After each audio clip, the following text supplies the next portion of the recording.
begin day 3 with an exciting session. It's a very important session, one that I will be looking forward to, especially because my son is a student. It's on student housing. This session will be conducted by Mr. Stephen Gaitanos. I hope I've got his pronunciation right.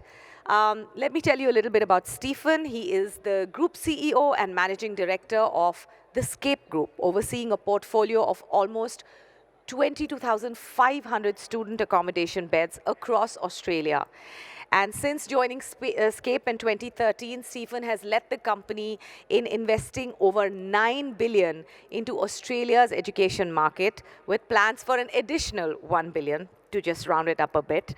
With extensive experience in student accommodation, leisure, real estate investment, Stephen has also held key roles at the PAD Student Living, Telopia Capital Partners, Morgan Stanley Real Estate, Merrill Lynch, and Macquarie Bank. We're looking forward to hearing from him. Ladies and gentlemen, please welcome on stage Stephen Gaitanos.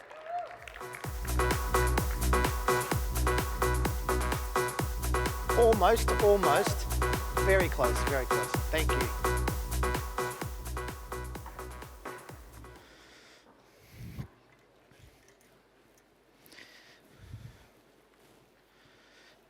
Good morning, everybody.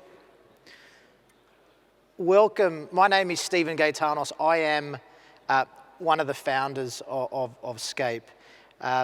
Welcome to Sydney. This is my hometown. I hope you've enjoyed our wine. Doesn't sound like everyone liked it, but our whiskey, maybe our whiskey. Our food, our hospitality. And our cricket players. I heard you had dinner with Brett Lee last night, so I hope that was eventful.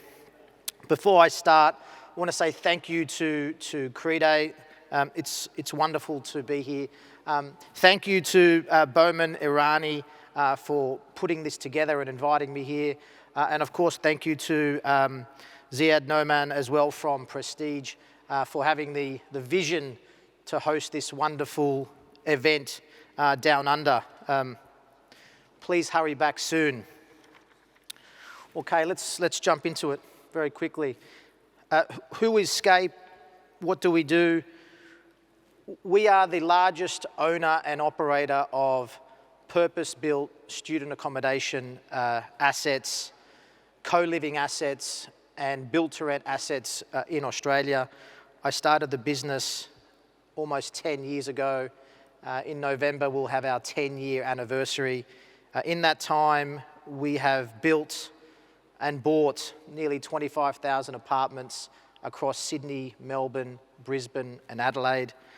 I run a business with nearly 800 staff here in Australia. We are trying to deliver the Earth's best living company. In Australia, what is living? It means purpose-built student accommodation, it means co-living assets, it means multi-family assets. Frankly, it means residential for rent.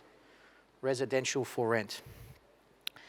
Our philosophy is to deliver affordable but aspirational product. We target 17 to 35-year-old, sometimes older, but typically 17 to 40-year-old customers who have the capacity to pay the rent that makes our feasibilities work. And I'll show you some of the pictures in the presentation. In terms of where we have our scale, Sydney, Melbourne, Brisbane, and Adelaide, the closest asset that we have here is 100 metres down the road, and you would see the Scape sign there. But we're fully integrated. So we have our origination team, our development team, our construction team, our design team, and of course our operations team. In 10 years, we've managed to acquire and build 48 assets. As I say, it's just under 25,000 apartments. The aspiration is to grow to 50,000 apartments by 2030. We will be at that point a top 10 real estate company in Australia. You can see there is quite a bunch of other owner-operators. By the time we get to 2030, half of those names will disappear, because in this business, it's about scale. Scale drives rental growth, branded offering drives rental growth, cap rate compression, but most importantly, scale drives operational cost savings. So there will be consolidation. I suspect half of those names won't be there, but we've been able to do that in 10 years. Those assets are approximately worth $10 billion in Australian dollars. Now, how have we got there? I've been very lucky to lead a business that's had wonderful support from some of the biggest real estate investors on earth. We have over $1 billion invested from APG, over $1 billion from PIMCO, which is the rebrand of Allianz Real Estate. Same again with Ivanhoe Cambridge, and a very large South Korean pension fund.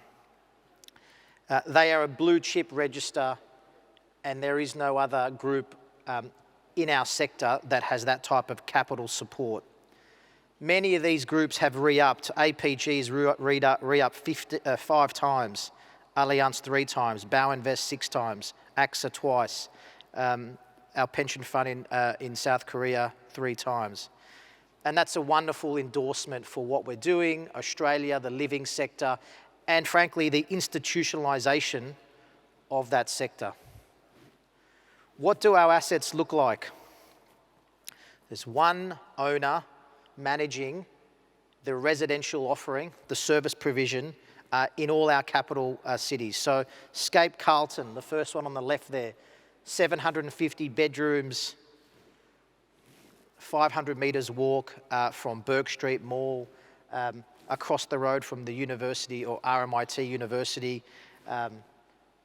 500 metres from Melbourne Central Shopping Centre. It is prime real estate in the middle of the Melbourne CBD. The next one, Scape Redfern, some of you may have been on the asset tour. If you haven't been, I encourage you to get there. 550 beds. The average student there is paying $720 per week, all Australian dollars, $720 per week, all inclusive. I only ask them to bring their backpacks and we provide everything else. Cleaning, cooking, Wi-Fi, gymnasiums, study space, communal space, all provided in our buildings. And that building there is, again, on Redfern Station, which is the closest station to the University of Sydney. Again, Scape Toowong in Brisbane, Scape Wowmouth in Adelaide, a similar offering. In terms quickly of what they look like, we really specialise in all-inclusive studio product. So for example, Scape Redfern, the first studio on the left, some of you may have seen that building or that room. That room we rent for about $900, $950 per week, all inclusive. So think about safety, security, Wi-Fi, a gymnasium, communal study room, and a walk to Sydney University. All our apartments have cooking facilities inside. If you want your room cleaned, you can get that done. It's all added on in terms of our ancillary service offering. Where our product is a bit different, and it is a high-end product, it's the time and effort we put into the design of our communal spaces. So again, in Scape Redfern, and this asset is not more than 2 kilometres walk from where we are today, you can see the combination of gaming rooms or cinema rooms, or the glam room. I mean, this one here is the glam room. So when young people want to go out, they'll usually go in here beforehand. Girls will put their makeup on, even maybe some guys will put their makeup on as well. But they spend a lot of time in here. We have a great rooftop. You can see how close it is to the city. Communal dining, communal gaming. We've got a ballet studio inside the facility as well. All of these services are free of charge. So when I talk about living and how we got into living, it was always a very fragmented market here in Australia. Australia has the highest ownership or individual, what we call mum and dad ownership in the residential real estate market, largely driven by tax incentives that our federal government has historically had, and along with negative gearing. Because of our cost of living crisis or our housing crisis, there is now an opportunity for institutional managers like ourselves to build, own and operate best-in-class residential towers, okay? So in our business, we have our PBSA product, purpose-built student accommodation, co-living, largely bigger rooms in the similar locations, and what we call in Australia build-to-rent, which many people outside of this country call multifamily. But what we offer is professional management, long-term institutional ownership, fantastic design, and improved operational efficiencies, which drive a much better rental experience. People ask me, well, what does your product include? How big are the room sizes? So if we think about our PBSA product, average room size 18 to 22 square meters. Our co-living room sizes, another 10 square meters larger. And of course, our build-to-rent product, much larger again. All of our rooms have communal spaces inside and outside. We have 24-hour security. We have events programs. We have dedicated facilities management teams on site. So you don't have to call your real estate agent and get the plumber to come over when your toilet's blocked. You just press 1 on your phone on our app, and in 5 minutes' time, there's someone at the front door ready to fix your sink or your toilet if you need to, or frankly anything else that's in your room. All our students have access for free to ultra-fast Wi-Fi, and I'll be very frank. Most students is the first question they ask us after they know where the location of the asset is. The next question is, how fast is the Wi-Fi? We have 24/7 manned front desk, trained and experienced operational staff. Remembering, for many of these customers, this is their first time out of home. So mum and dads are paying the bill 95% of the time. They care about the safety and the security of their young ones. And that's where we dedicate a whole lot of our time and effort for pastoral care in our PBSA business. As the customer is older, they may have a boyfriend, they may have a girlfriend. As they get older, they don't need so much pastoral care. And in our build-to-rent product, in our co-living product, we don't offer that, okay? But when we're talking to our university students, the universities themselves are key stakeholders in our business, and they certainly care about having that 24/7 safety and security. If you compare the Scape Redfern pictures to this is our Scape Aurora product in Melbourne, have a look at some of the finishes, have a look at some of the communal spaces. It's a bit more, let's say, adult friendly. And again, this product's more for our 25 to 35-year-old young professionals. They can go upstairs, they can have some quiet study space, they can entertain their friends, they can have a beer or a glass of wine. The fixtures and finishes are higher end. And then again, on our build-to-rent product, these people are usually in a relationship, boyfriends, girlfriends, partners, families. The way we think about our colour palette, the way we think about our furnishings is again even further enhanced. And of course, we have much bigger apartments. Our customers can sign 6 or 12-month leases. All our buildings across Australia are between 90 and 98% occupied. Our rental growth for the last 3 years post-COVID is nearly 30%. Okay, so annualised at about 10% a year. Some markets like Sydney, it's closer to 15%. Some markets like Melbourne, a bit softer because there's more supply going there. But the reality is, in this country, there are many more buyers or renters than they are sellers. And why is that? We are very lucky in this country to have 3 of the top 20 universities here in Australia. University of Melbourne, University of Sydney, and where I went to, the University of New South Wales. So we have a safe, secure country down here with an education sector, which is our third biggest export industry, approximately 45 billion a year. Other than coal and iron ore that we dig out of the ground, education is our biggest services industry. So we have a situation where we have fantastic universities, all located in the CBDs of Sydney, Melbourne, Brisbane and Adelaide. And Melbourne and Sydney are basically two of the top 5 global locations for international education. Now, where are those customers coming from? Basically mainland China, Southeast Asia, India, and then of course there's a huge domestic cohort as well. It's also much cheaper to go to university here than it does in comparison to the US and the UK, particularly with how weak our dollar is at the moment. This year, we will expect to see around 500,000 students, international students, come to Australia. Last year was the peak.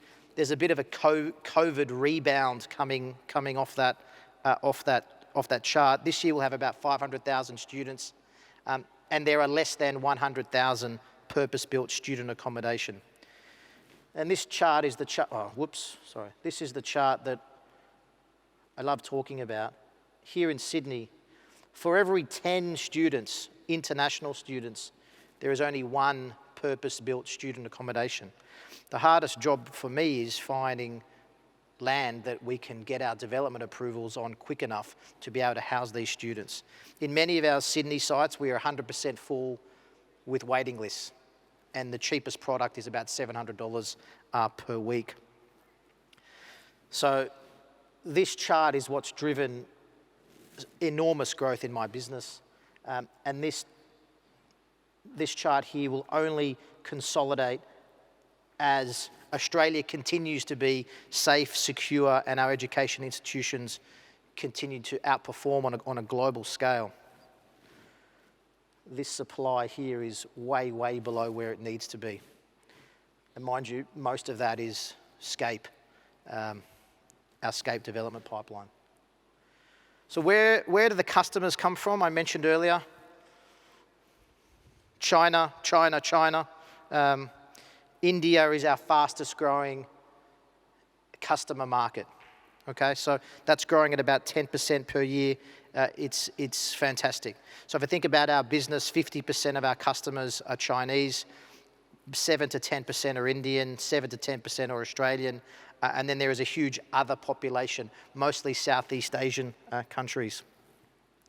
The point here is, when people ask me, is any of this exportable to India, right? I think the biggest challenge is the price point for Indian customers, domestic customers, right? If I look at the data for India, and you will all know much better than me, there is a huge domestic and mobile education or student population. It doesn't look to me that Indian institutions are building on campus at all. So there is an enormous opportunity for the private sector to tap into the domestic student market. The question is, how does that compete against other opportunities in residential, office, industrial and retail, I guess. But I think where the game changes in India is if education institutions can attract international students. International students, I believe, have a much bigger propensity to pay because they are there for a purpose. When I talk about our development pipeline, these assets are currently being built. Scape, Kensington, 400 bedrooms, 4 kilometres from here. Scape, Queen Victoria Markets, which is the tower here, this tower here, 200 metres tall tower, nearly 1,150 apartments. I'm in partnership there with Lendlease, which is Australia's biggest developer. That building is worth cost to develop of that building is $450 million, right in the centre of Melbourne. And another building we're delivering here, Scape South Bank in Brisbane, right across the river opposite the new casino. These assets are built by us, by our development team. We hire third-party contractors, but everything else is done internally. And then these assets, once complete and stabilised, move across into our core fund. That core fund today has $6 billion of real estate. In relation to how we build our towers, our investors and our board put enormous pressure on our ESG capabilities. And what does that mean? It's everything from the building materials we use, the energy we use, where we get that energy from, how we think about education in terms of our customer education for the products we use. We're all about passive design and passive house. We're thinking about how we can incorporate timber now into our buildings. And more, it's all about smart technology as well. Our students, our customers are much, much more technology focused than I ever was. And more, we have to evolve that product. In terms of the scale, and I'll wrap up very quickly now, in terms of the scale, you need it to be able to develop the precincts, or what I call the precinct model. If I have a look at Sydney, Melbourne, Brisbane and Adelaide, the pink dots are our assets and the blue dots are our competitors' assets. Without the scale in those markets, it's very hard to sweat those assets to drive returns for our investors. Every one of our products delivers anywhere between, on a development project, 15 to 20% net IRR, and on a core basis, we provide returns between 9 to 10% IRRs on a levered basis. They're very attractive returns, and we're able to deliver them by going deeper and longer in the markets that we operate. So here in Sydney, all those pink dots there, it might look far, but they're all within walking distance. And in those two universities are about 120,000 students. Unlike the UK or the US, our universities here are enormous. 50,000, 60,000, 70,000 students is the norm, okay? Finally, I'll wrap up here, a couple of slides. When I think about scale and driving returns, it's very hard for new entrants now to get into the market. You know, we have 25,000 apartments pushing with aspirations for 50,000 apartments. Unless you have a branded, easily recognizable, I should say, brand in the market, it's hard to then sweat the asset, drive rental growth, have enough stake, whether it's a conversation with a university or a conversation with our leasing agents, government, whether it's federal, state and local. Unless you have the scale, it's very hard to drive revenue growth. But without the scale, it's almost impossible to deliver operational savings across a whole host of expense lines and CapEx as well. And that comes from how we think about sweating the asset, particularly as it relates to payroll. You know, it's hard to get anyone in this country to do anything for less than $60 an hour. So finally, where is the opportunity for us here in Australia? Maybe similar in India, but I'm not sure. The institutionalization of residential assets in Australia is well behind the rest of the world. So we have a country here, 26 million people, a G12 economy, one of the wealthiest countries on earth, but most of our citizens own their own homes privately. That is rapidly changing. And for us, that is the opportunity for Scape to dominate in that space. And once that number reaches 4%, it's the creation of between 1 to 1.5 million homes. The issue in this country is, well, where can you put these homes? Because 75% of us live on the eastern seaboard. It's a huge country, but everyone lives in Sydney, Melbourne, and Brisbane. And of course, if you think about where you are in Sydney, we have the harbour to the east, we have the Blue Mountains, the mountain range to the west, and the north and the south, we have national parks that will never change. So everyone lives in this city, and we are now unfortunately becoming one of the most expensive real estate markets on earth, thus driving the need for rental accommodation. So with that, I encourage, if you have the time and/or interest, please take a look at one of our assets. As I say, there's one about 100 metres this way, and there's the Scape Redfern. I think some of you may have seen it or going to see it tomorrow. Thank you again for CREDAI for inviting me here and my team for helping me on the presentation. Again, Ziad, thank you. And if you have any questions, I'm happy to float around the room and take them. Thank you all. Oh, yes, sir. Yes, was that your hand up? Yes.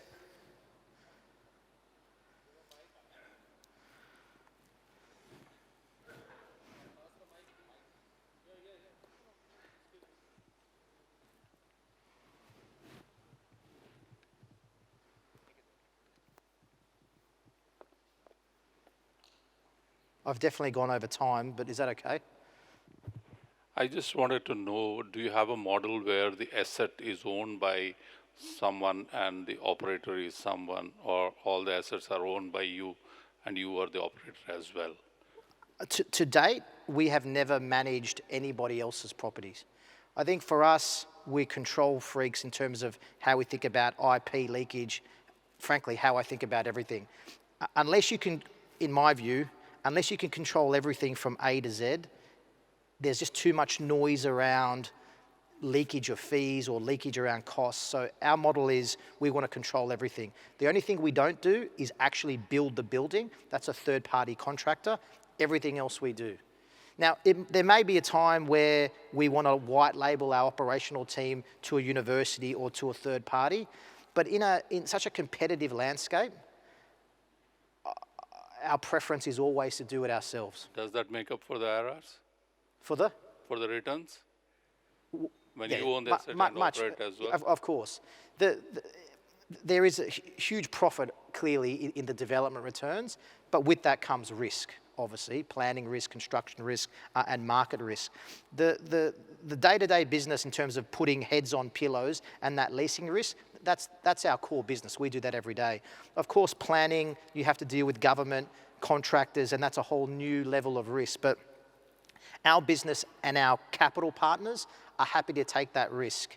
Now, it's not every day that they're going to back a new startup, but when we have at least a 50% market share in every market we operate in, I guess the capital sees us as a safe pair of hands, and with the 800-person team that sits behind me, it gives them confidence that we know what we're doing, and we've been doing the same thing now for 10 years.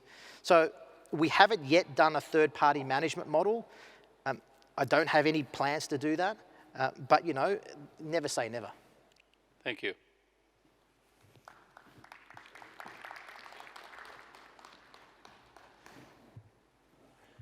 Hi, you mentioned you do the leasing yourself, or you have somebody else, or platforms on which leasing is done? How do the students know that they have to approach Scape Group or your competitor? Okay, so we have a 25 person leasing team in Sydney, Melbourne, Shanghai, Beijing, Indonesia, and Singapore. Okay, so they are basically an internal resource. Of course, like any of us, they are always dealing with middlemen, particularly the education agents. Many international students, before they come to see us, will go and speak to an education agent and say, okay, I want to go to school in Australia, what university should I go to? I want to go to school in the US, what university should I go to? So we have our own internal team, and that team is bolted onto different education agents in different markets. And there is some leakage of commission to those groups. Most of our bookings come in through our own booking engine on our website. The more and more we can do of that, the less we're paying away in comm, right? So each market is a little bit different. In Australia, almost 100% comes in through our own leasing team. In China, India, and those markets, it's probably 50-50. Okay, and what about the mom and pop homes, what you said? Are those also used for student housing? Does the university recommend them? No. So are they used? Yes. It's a free market here in Australia. Any landlord can lease their apartments, frankly, to anyone, as long as they meet the price and the real estate agent vets that particular tenant. The university in our experience, is not going to recommend a mum and pup apartment here, there, or anywhere to one of their students. There's no 24/7 safety and security. There's no Wi-Fi. Unfortunately, a lot of these international students have never rented in Australia before, and so they don't have the capability to formally apply. They have no rental history. They don't have the money for a bond. We don't really charge a bond. So universities shy away from recommending product to mum and pop, but certainly prefer. It's an added layer of comfort to the university to know that we have a whole customer experience team, an operations team, and facilities team that are dealing with those students on a day-to-day basis. And it's very hard for a mum and dad owner that own one apartment in Redfern or Central Station to compete with a group that has the scale that we have. But because of the lack of supply, many of these apartments in and around universities are occupied by students. Sorry about that. Ladies and gentlemen, Stephen. And now we would request Mr. Zaid Newman to please come on stage and felicitate Stephen for his wonderful, inspiring session, which obviously has many, many questions, and I'm sure they're going to get to you. Yeah, Stephen's going to be in the audience for those people who have more questions.